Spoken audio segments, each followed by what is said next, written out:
আসসালামু আলাইকুম hi viewers, আশা করি সবাই ভালো আছেন। আমি আলহামদুলিল্লাহ ভালো আছি। আমি ঢাকা ব্লক থেকে জাফর বলছিলাম। আমি কথা বলবো ইতালি এবং ইউরোপের বিষয়ে। খুব তাড়াতাড়ি আপনারা ইউরোপের বিষয়ে আপডেট পাবেন। ইউরোপের অনেক দেশই ভিসা দিচ্ছে, প্রচুর পরিমাণ ভিসা হচ্ছে এবং উন্নত দেশ ইতালির চাইতেও অনেক ভালো দেশ।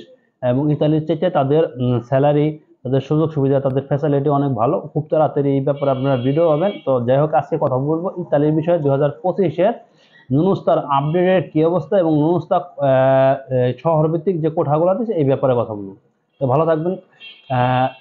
আমি কথা বলবো সেটা হলো, আপনারা অনেকেই জানছেন যে ভাই ইতালি 2025-এর সর্বত্রিক কোটা বন্টন হয়ে গেছে অলরেডি।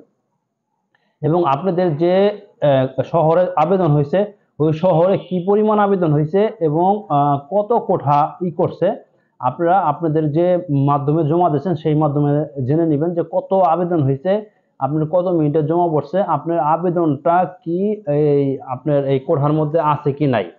তো এবার 2025-এর একটা ব্যাপার কি সবচেয়ে সুখবর, এটা আগেও সবাই বলছে, অনেক ইউটিউবাররাই বলে, যেটা হলো এবার আবেদনটা হয়েছে যে পরিমাণ লোক নেবে তার চাইতে কম পরিমাণ আবেদন হয়েছে। এই কারণে কোনো সমস্যা নাই। তারপরেও ভাই 1 থেকে 5 মিনিটের মধ্যে যে আবেদনগুলা হয়েছে সেই আবেদনগুলা ম্যাক্সিমামই নুসটা উঠে যাবে। হ্যাঁ ভাই, এখন অনেকে একটা কথা আছে, অনেকে বলতেছে ভাই দেখা গেছে আপনার 1 থেকে 5 মিনিট কেন, 1 থেকে 20 মিনিট, 17 মিনিট, 2 ঘন্টা পরে আবেদন হয়েছে, এই কাগজও তো উঠতে পারে। হ্যাঁ ভাই, উঠতে পারে। ধরেন যে একটা ভালো কোম্পানি, খুব ভালো মাপের কোম্পানি, তার আবেদন পড়ছে ধরেন একদিন পরে। এখন ভালো মাপের কোম্পানির যে আবেদন একদিন পরে পড়ছে, এখন ওই কোম্পানি আবেদন করছে দুইটা, ধরেন তার অনেক পরিমাণ ভ্যাট দেয়, অনেক পরিমাণ ট্যাক্স দেয়, গভর্নমেন্ট জানে যে এই কোম্পানিটা অনেক ভালো, আর এই কোম্পানির দুজন লোক আবেদন করছে।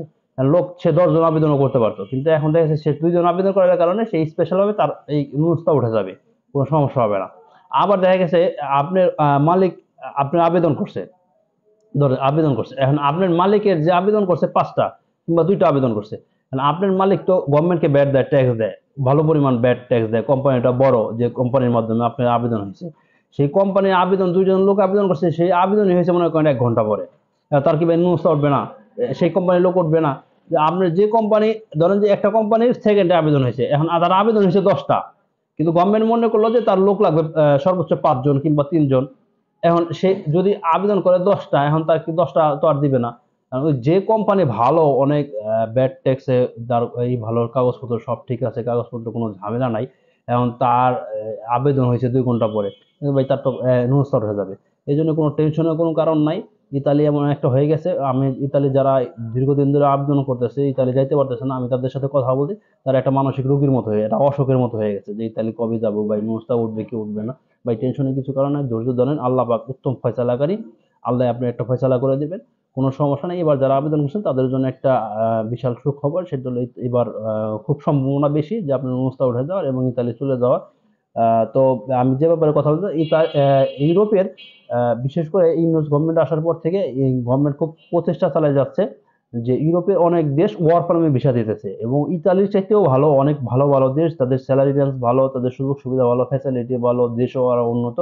আপনার যদি ইউরোপে পরিচিত থাকে এই ধরনের লোক দিয়ে আপনি আপনি এই আবেদনগুলো করতে পারেন। আমি এই ব্যাপারে পরবর্তী ভিডিওতে কথা বলবো ইনশাআল্লাহ। তো যারা এখন আমার চ্যানেলটা সাবস্ক্রাইব করেন না, প্লিজ চ্যানেলটা সাবস্ক্রাইব করুন, ভালো লাগলে, খারাপ লাগলে অ্যাভয়েড করে যাবেন, তাতে কোনো সমস্যা নেই। আর আমার জন্য দোয়া করবেন। আপনারা ভালো থাকবেন। মাহে রমজানের শুভেচ্ছা, সামনে ঈদ আসছে, ঈদের অগ্রিম শুভেচ্ছা। আসসালামু আলাইকুম ওয়া রাহমাতুল্লাহি ওয়া বারাকাতুহু।